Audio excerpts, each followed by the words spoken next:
Well, good morning, everyone. It's Sunday weekend, so I'm going to waffle on a bit about the weather. The weather from Mauritius to Durban, and then Durban around to Cape Town. I'll show you some typical stuff, which is actually starting to happen right now as we speak. I'll go through this again. I've chosen a timeline of about 10 days from now, and in 10 days from now, I'll show you the weather that's happening. So our fleet will be a little bit behind that. But having said that, the systems are changing now, and we'll see the high pressure systems start to increase in strength and maybe move north, and the low pressure systems down in the Southern Ocean also start to hook around the bottom of the Cape of Good Hope and up and affect the weather all down the southeast coast of Africa.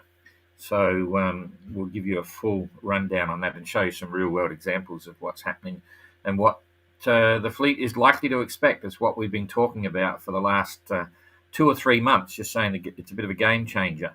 Once you leave Cocos, the weather is going to move away from being trade wind stuff. And they're not likely, once they leave Cocos, it's 50-50. There's still trade winds, but it can actually change. By the time they get to Mauritius, the trade winds are sort of over, sort of. And so you're back into the realm of high and low pressure systems and changing wind directions dramatically, through 90 or even 180 degrees. And so they've got to be a bit more on the ball. Anyway, so more of that shortly. So we've got a few people there. Thanks, Raflin. Jane's still in China, and I'm still here, but I'm actually headed back to China again. I'm heading back to China on Tuesday. Try and get rid of some of these things. Long story. I've got these bloody things on here, so I'm going to go back to China for a few days and get them chopped off.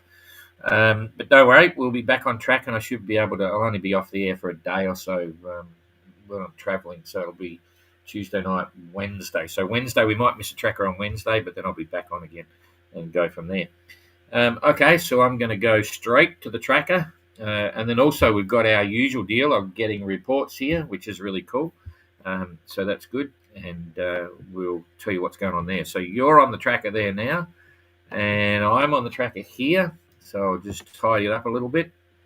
Looks like pretty good sailing. We got a report from Dan, this morning.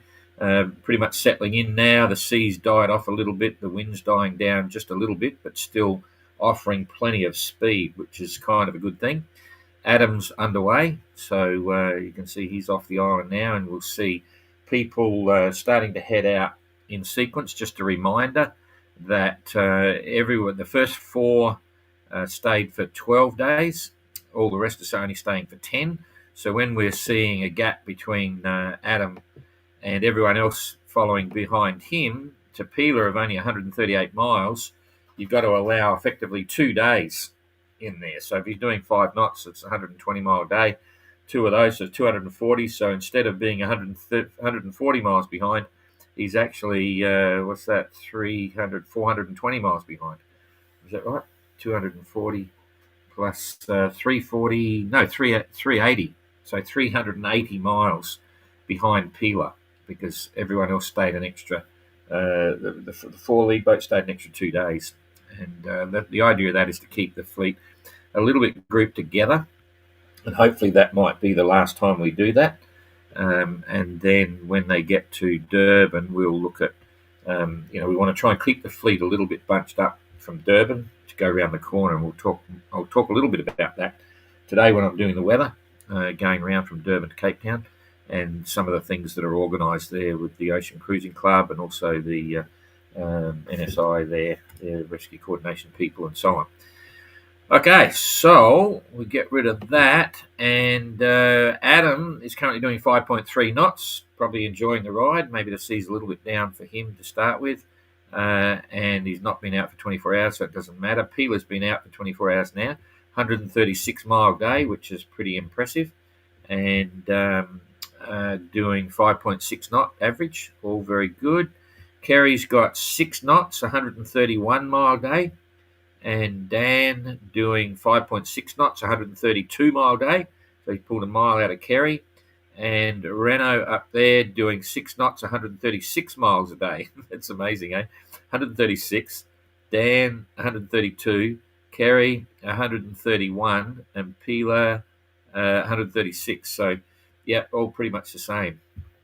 So their sea state at the moment, it was up pretty solidly yesterday, and it's still getting a little bit of blue in there, but it's still running at 3.5, maybe even to 4. Bit hard to say. Oh, jeez. What happened there? I pressed to get rid of the cookies, and it just all moved. Sorry, we lost all of that then, so I'm going to go back to the tracker. Here we go. That wasn't meant to do that then. I was just getting rid of my cookie boot. Anyway, here it comes. Sorry about that. Lucky it's Sunday. We've got a bit more time. Hope everyone's had a big breakfast. All that sort of stuff. I'm going to pull that up and make it bigger. Put the wind back in. There's the wind. Okay, put the grids in. Okay, make it a little bit bigger. Okay, and we were looking at the sea state.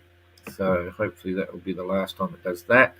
You can see it's a little bit less back at Cocos Keeling, but then there's still plenty showing there, which just opening it up just to remind you of the colour sequence. Down the bottom, midway between the 2 and the 6 is 4 metre seas, and that's in the purple.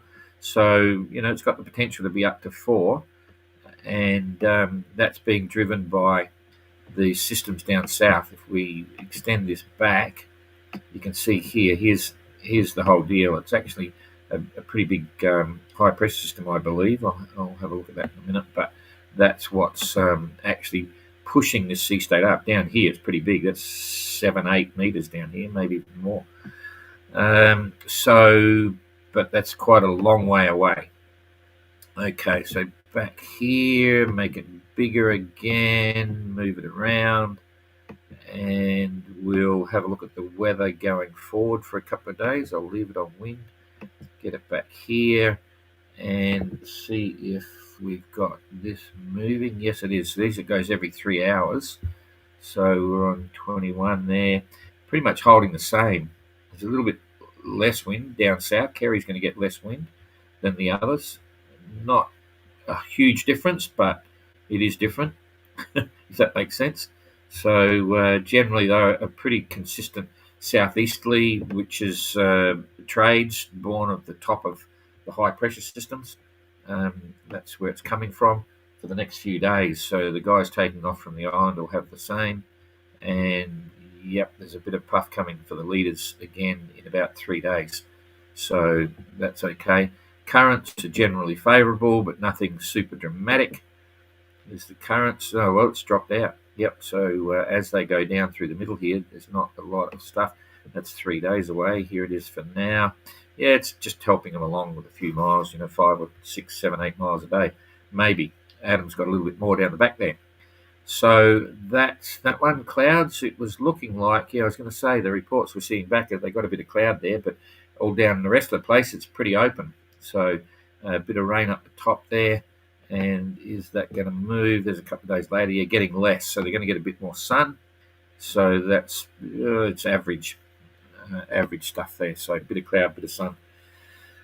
Okay, that's about all I can tell you there for the moment. The leaderboard's not worth watching yet because it's all a fair way to go. So here's, let's just give you a distance to go for Renault and give you an approximate ETA. It's going to be a week or something like that. That just popped up there, so I'll stretch this down. There we go. There it is there. There's Rodriguez, near enough. 1,550 miles. So say 1,600 miles. We've got 12. That's 10, 11, 12, maybe 12 days or so. 12, 13 days for the leaders to come in. And then they'll be there for 6 days. I know very little about the island. I've had a look at it, but Renault suggests it's a pretty nice place. He stopped there. I think he wanted to go there because he stopped there when he was a kid, going around the world with his family. So that'll be fun for him. And we'll see what it looks like. Certainly everyone's had a good time in Cocos, so that's cool. Okay, I think we've done there. So I'm coming back here and say g'day. Okay, so what's this caper? If I get on here, I'm going to give you a walkthrough on the weather now for the Cape Town situation from Durban to Cape Town. So first of all, I'll get it up here, and I've got to now I've got to put you in the picture. Hang on a sec. Where am I? I'm going to go back here, make sure I've got this right. That's not the one. So you should be right. You're on me. Okay. So now I'm going to go boom, and you're on the tracker, but I can't get on the tracker. That's right, because I'm on pictures. These are screenshots. So now I've got to juggle this around.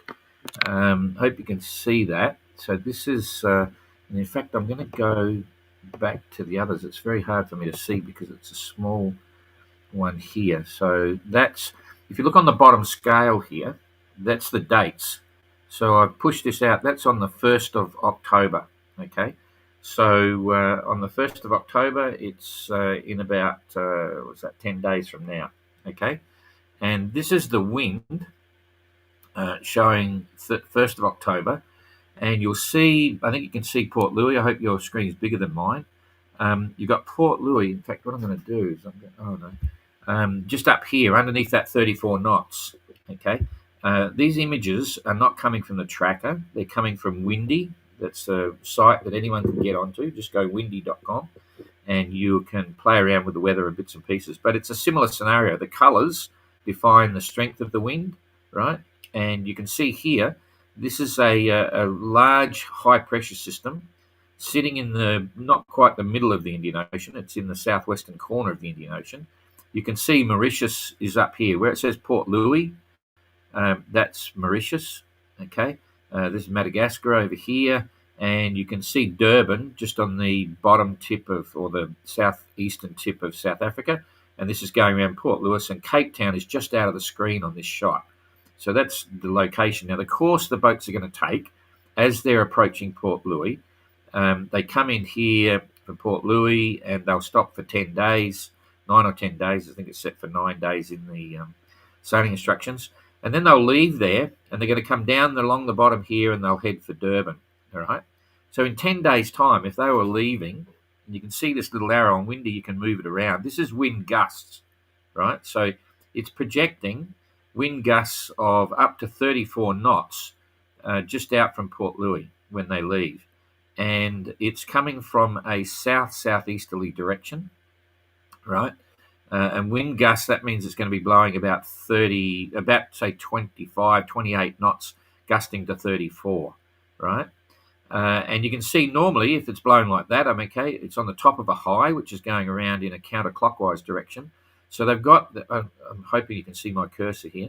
So they've got reasonably, when they get out of that, and this system is moving to the northeast. The whole thing's mobile. It's moving from the south going out to the, or from the left of the screen. It's moving out slowly across to the east of the screen, to the right of the screen. So once that heavy wind has passed over, if they were underneath Madagascar here, they've still got a following breeze. It's following them, and it's heading down to Durban, and then they've got this strong northerly or northwesterly wind. And in these blue patches here, that's gusting sort of 40 knots, 45 knots, and it's coming down from the north. So the sea state won't be huge because it's coming from the northerly direction, right?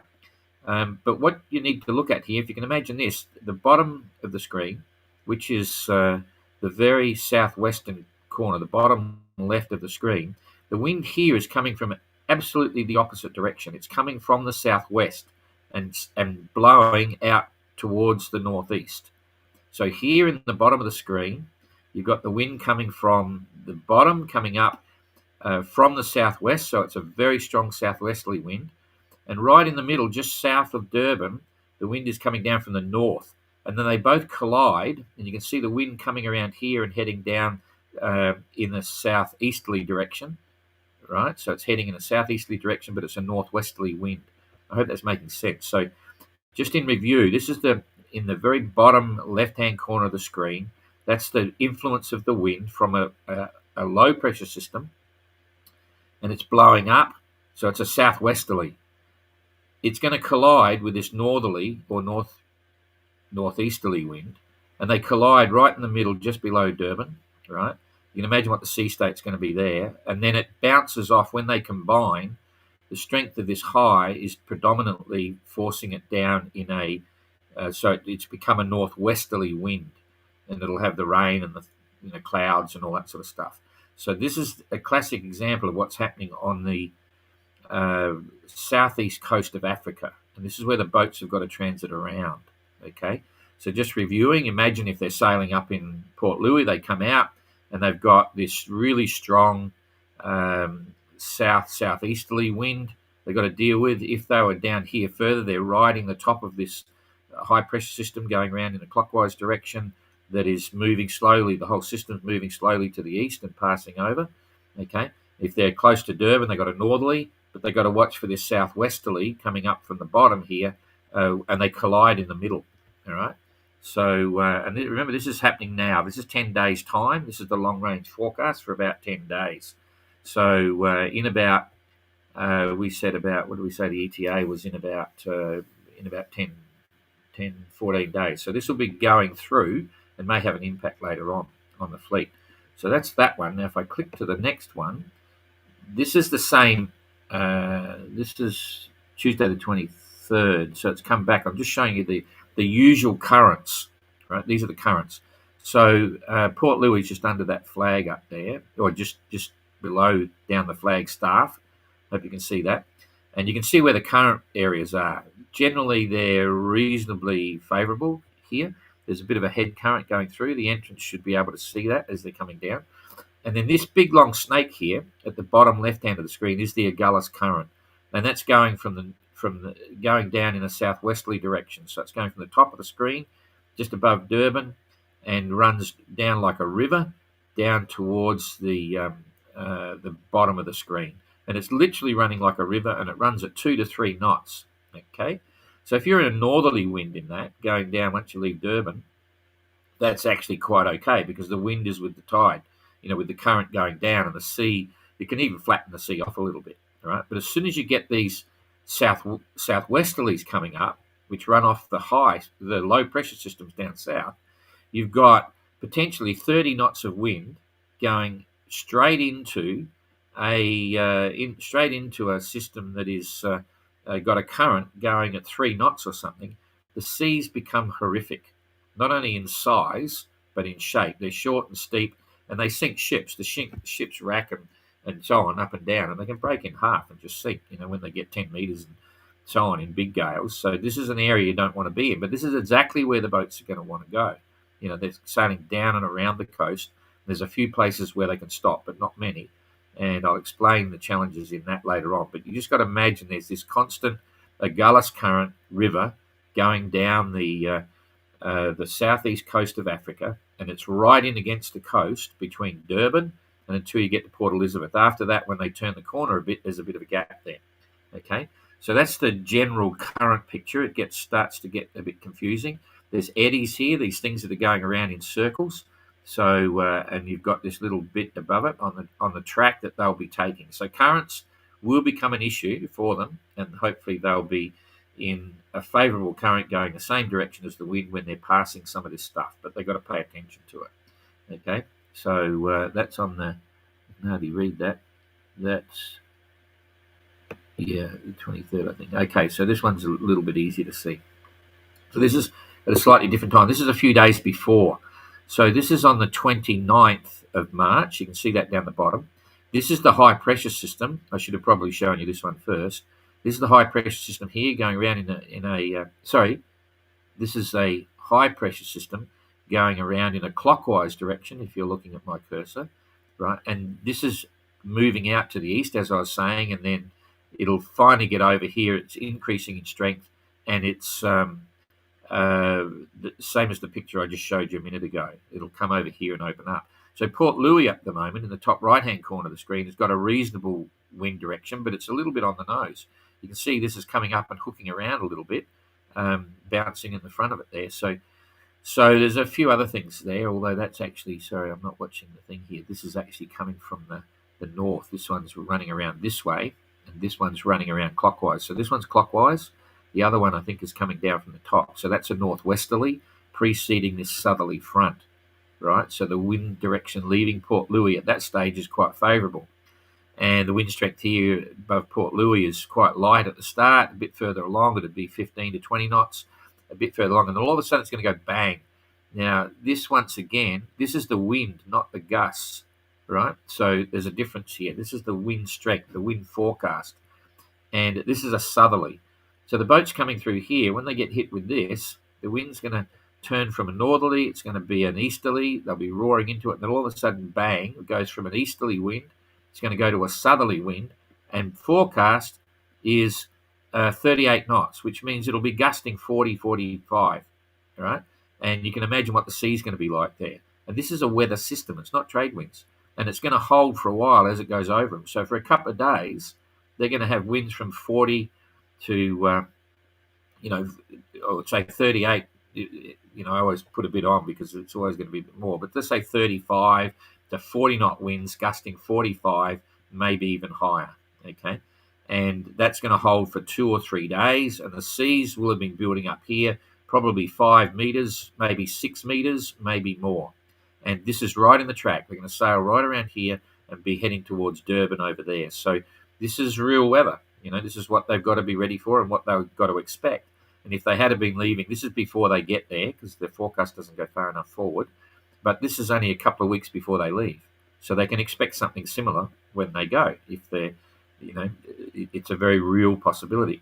So you come down and you have a look again. If you're sailing down the southeast coast of Africa at this time, that looks pretty good because this is running around in a clockwise direction. Probably a good time to leave. You've got a lee shore to start with, but as this system moves across to the east, you're going to have this favourable northeasterly breeze. You're running on the back of the high pressure system, and that's going to keep you rocketing south, and you can get south as quick as you can and then get into a port. And that's favourable for the current, remember, going down there as well. So again, depending on where you are, you're going to get different weather, but this is a system. In this blue over here, it'll be forecasting, whereas blue, it's forecasting probably 40 knots, gusting 50 knots, right? 50 knots. And the sea will be up as well. So let's have a look at this. Okay, so there you go. This is the same map, the same date, the same time, but this is now gusts, wind gusts, right? And that little arrow on the real site, you can move it around and pick up the breeze. But right where it is there, there's Port Louis. The boats will be coming down here. They need to get south of the rum line whenever they can, because when this blows south, you can see there, it's gusting 50 knots. If you took this little area there, that's gusting 60 knots or more, 65 knots. I think I've got a sea state coming in a minute. But the sea will be big, and this holds, they're good there for 3 days, right? So they're going to have 35, they're going to have winds forecast of sort of 30 to 40 knots for 3 days, and it'll be gusting up to 50 knots, and sea state will be 5 to 6 meters, and it's all coming from the south, right? So if they're trying to cut the corner here and go down and it's coming from the south, they're going to get blown north. And the further north they get blown, the harder it is to get back. It can take weeks to get back, right, to get back down here. So the game plan we've suggested is that whenever it's easy instead of going and cut the corner there and head to Durban that way, if it's easy to get south of the rum line, get down south and approach Durban from the east.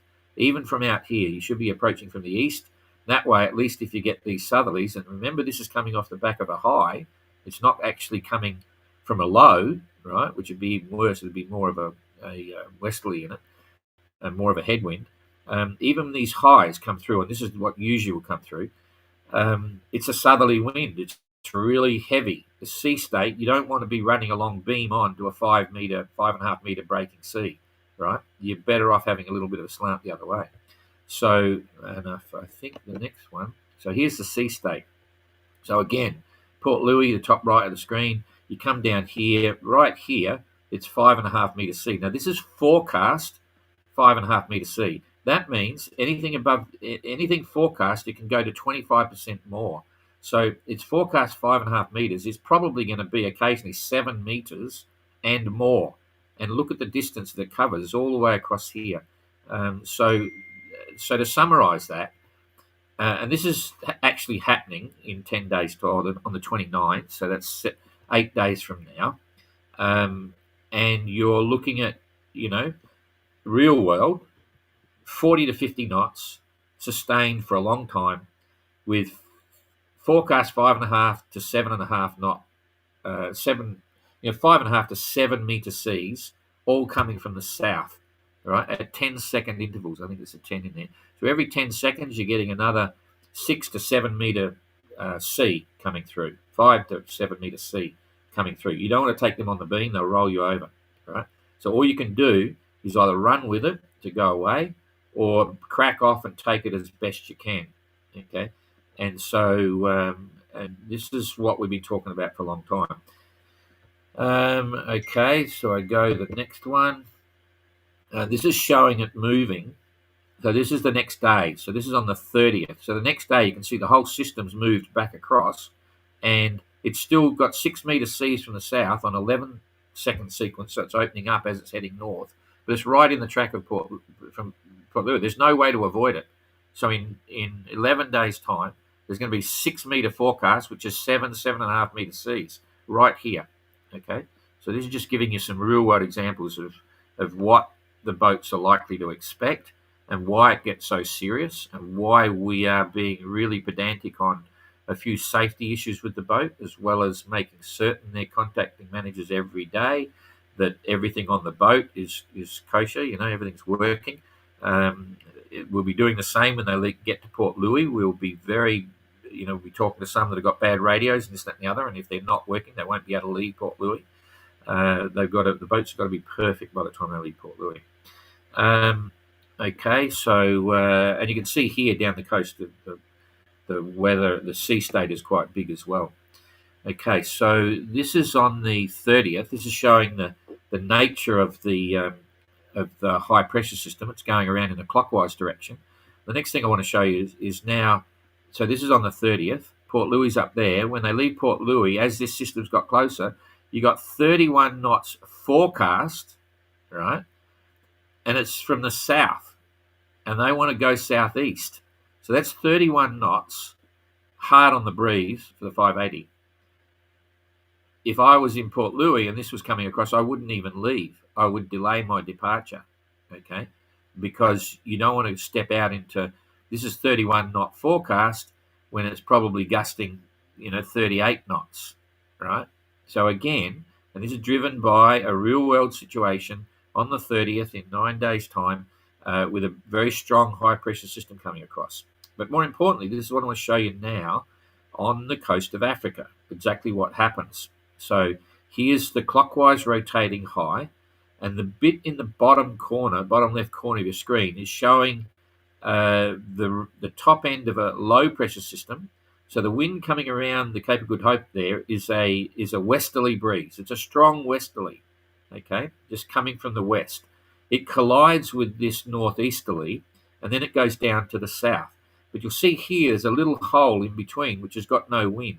Okay, even though you've got this system up the top here coming off the coast, there is no wind. Now, I'm just using the real world stuff here, but this little gap in between the two systems colliding actually is often more accentuated. So if you had a slightly weaker high pressure system here, and you get the favourable winds to leave Durban, you've got a northerly wind, you get out there and start sailing, and there's a low pressure system coming around from the bottom of Cape Town, okay, and Cape of Good Hope, and it's going to have either westerlies or southwesterlies, which are directly on the nose. This gap here at the top, where it's showing a little bit of no wind there now, is actually a lot bigger, right? And so what most cruising boats do that have got a big motor, they'll come down and they'll sail for a day and a half when they know they've got this northeasterly, but sometimes it only lasts for a day or two, and they know they're going to get the calm before they get this westerly or southwesterly, so they turn on their motors and they motor like crazy for 24 hours or 36 hours and quickly duck into the port before these headwinds hit. Right? I hope that makes sense, because the calm area between the area of collision is greater. It's a bigger area. The problem with the 580s is they don't have a motor that can motor for a day, right, at 5 knots to get out of it. So picking the weather to go down the west coast here, or down the southeast coast, potentially they've got to try and get as long as they can to get out there and sail, right? because as soon as if they come into this big calm, they're going to be sitting ducks, just sitting there waiting for the next westerly or southwesterly to come. And that's the dangerous area because it's going to blow straight into the current. Remember the river down here. And so it's a very challenging area. And the only thing they can do, if they find that they're stuck in one of these calms and there's a 30, 35 knot westerly or southwesterly headwind coming, and they're jammed, there's usually a mile or so, there's only a few miles, only a couple of miles between the Agulhas Current and the coast. Literally, the only thing you can do if you want to be safe is turn around and just roar straight back to Durban or the nearest port and don't step out into the Agulhas Current. Because if you get those headwinds going against the current, so you've got wind against tide, the seas are horrific and they're boat smashing, right? So they're going to have to consider those options. So I think you'll probably see some boats will turn around and go right back and lose days of time just to get into a port before this westerly or the southwesterly wind that's a headwind gets strong enough to really have a big impact, because it's very hard to sail, with any degree of speed into a 30 knot headwind.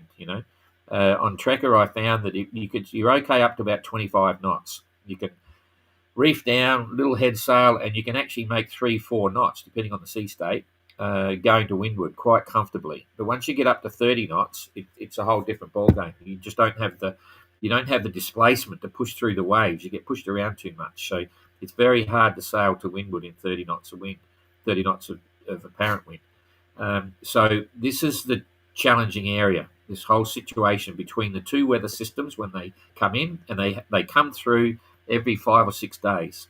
Okay, so that's another little thing to watch, and we'll probably no doubt be talking about it in real world when it's actually happening. So I think this is showing the 30th. This is showing the sea state here, just to show you no, this is Gus. Sorry, this is Gus. Okay, so we're back up. Same system up the top where we had the 30 knot forecast, right? This is Port Louis, just up the top here. There you got it, 41 knot gusts, right, from the south. And you don't get that in the trade winds because this is across the board. You can see it's for probably 800 miles across the ocean there. And this is going to hold for 2 or 3 days, right? So this is where you want to get. When you get out of there, you want to make your southing. So if there's a big high pressure system coming, it's going to blow, and you're running on the leading edge of the high, it's going to come from the south, and you want to go southeast. Guess what? That's hard on the nose. So there's going to be some interesting interplay with the weather and how the skippers and entrants do it. The good news is they've all got really good forecasting. Most of the boats got Starlink, so that's good. Josh is okay. He's got his sat phone, and we can give him weather. Anyone can give him weather. His manager can give him weather and give him advice on where to go and what to do. In these situations, whilst you can't do weather, boat routing for performance situations, in heavy weather you can do routing, for safety reasons. You can tell where they need to be and what they should do to minimise the impact of the weather. But just one final comment is this is real world weather. Right, this is actually happening in 10 days. This is happening on the 30th, right? And they'll be in Port Louis in a couple of weeks, or in 10 days, and they'll be leaving in 2.5 weeks from now. So if this system came through then, this is what they're dealing with, and it will. There'll be all sorts of interesting weather going on there for sure. Okay, we're back to the original screen there, so I think I've done it. Okay, that's a bit of enough. That's enough to give you an idea of what's going on with the weather. And as I say, that site is just called windy.com. Anyone can get onto it anytime. I pay for a subscriber service. It's only $18 US a year, I think it is, for a more detailed. You get more updates because we use it all the time. And you can play around with that. You can see you can run that little flag around, and if you play with it, look at all the features. You can see what the wind strengths are and what the gusts are going to be and what the sea state is in every particular area. And obviously, if someone's getting into strife, we'll be monitoring that and sending them messages and giving them advice on what might be the best course of action for what they're doing. So 2 other things that are interesting. It's Sunday. I'm just waffling on, but 2 other things that are interesting is when they get to Durban, the Ocean Cruising Club, which most people know, it's a group all around the world, and they have people in ports that help cruising sailors and their members and stuff. they're basically on side, and there's a wealth of local knowledge there from local South Africans and so on. It'll be giving tips and advice to all the entrants on when they might want to leave and so on. From our perspective, we'll be looking very closely at the group when they're there and what we might do. It's set for an 8-day stopover at the moment. We will look at that at the time, and we have a plan that we'd probably prefer to see the boats sort of grouped together, not a mass start, but not be too far apart. The other thing there is so they'll be giving advice and opinions, and we've just sent. Now I'm just looking for a thing here. We've just sent. We're in touch with all the rescue coordination centres around. I've forgotten the. Hang on a sec. I'm just looking for something here. Where is it? Oh, my crisis management planning. Here it is. It's not there. Yeah, the National Search and Rescue Institute in South Africa. There are. Oops, I pressed the wrong button. What's going on here? Okay, so in South Africa, running around the coast, they have the usual international rescue coordination centre in South Africa, which is responsible for a huge area of the Southern Ocean and so on, which covers off on the area that the boats will be sailing through. So all the safety book and all the information is being passed to them. And also they have the National Search and Rescue Institute, which is sort of like a volunteer organisation all the way around the coast. And they've been updated on all the boat information and approximately when the boats get there. And there are 25 bases between Durban and Cape Town. So there's every little port and every little place, and they can't stop at many of them, right? But they have volunteer rescue coordination centres there that are contactable and so on, especially for any local weather or advice and bits and pieces. So there is a very strong support group there, and the entrance will be updated on all that as it goes. So then if we look at the boats and we look at the sailors, they're all cool. The sailors are up for this. They've been planning for it. They're all now very experienced with their boats and so on. So we're expecting them to cope with the situation quite well. Okay. Hang on. I'm now looking for the entrant reports, and I've got one here. Start off. Little Rand on the 20th. With the recent weather, it's been difficult to get ashore and the risk of cabin fever is high. Adam held a passage briefing with his shore team this morning just before he left, and everything's looking good. He's in good spirits. He's fully prepared and ready to depart shortly after midnight local time. Let the adventure continue. So that was Adam's report. Nikki from Dan reports feeling in high spirits despite the rough sea state. He's monitoring his sleep and ensuring that he is meeting his daily quota of rest. So he needs plenty of sleep. Kerry sent a report. Once again, Origami finds herself on the south of the pack, but the nasty cross seas have abated slightly and the sun has returned. We passed 2 eastbound tankers overnight, but the Ecomax alarm gave a timely warning. It has picked up a few other vessels beyond the visual horizon too, so it's nice to confirm that they're not spurious alarms, not superfluous alarms. So, okay, so that's the reports from there. Just a quick g'day to the people here. Rathland, thanks for that. G'day, John. Don't forget to like, subscribe, all that sort of stuff. Hi, Vivek. Rachel Dom, we are not able to see your cursor on the screen. Okay, well, that's why I was giving a visual on where it might be. I think it made sense. But anyway, I hope so. Ahoy from Port Louis. G'day, Captain Joel. Rathlands. They've all come a long way with luck on their side. All engines should be a lot more confident, including the patient delayed departures with patient's hope. That makes sense. Yep. Good on you, Craig. How exciting. Yeah, sure. It could all change for sure. Classic wind over tide. Yep. G'day, Rathlands. All the best for the skin surgery. Oh, yeah, thanks. Never leave it too late. Chinese doctors are great, I'm sure. Yes, they are. They patched me up when I was a kid. Yeah, I was thinking, yeah, they have a pretty interesting medical system in China, and it's very cheap. Well, it's inexpensive, I should say. Anyway, yeah, we sorted it out before, so fingers crossed.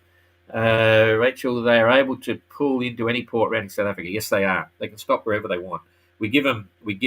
That's the same anytime, but they have about 16 days of free time once they leave Durban to stop anywhere they like, and they can use up all the 16 days or 10 days. But there's no advantage or disadvantage to their timeline. It's everyone will get that 16 days put onto their sailing or put onto their sailing time and taken off, so it doesn't matter. They can stop anywhere.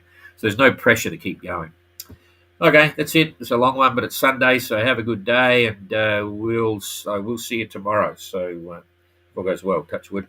Thanks a lot. We'll see you later. Bye bye.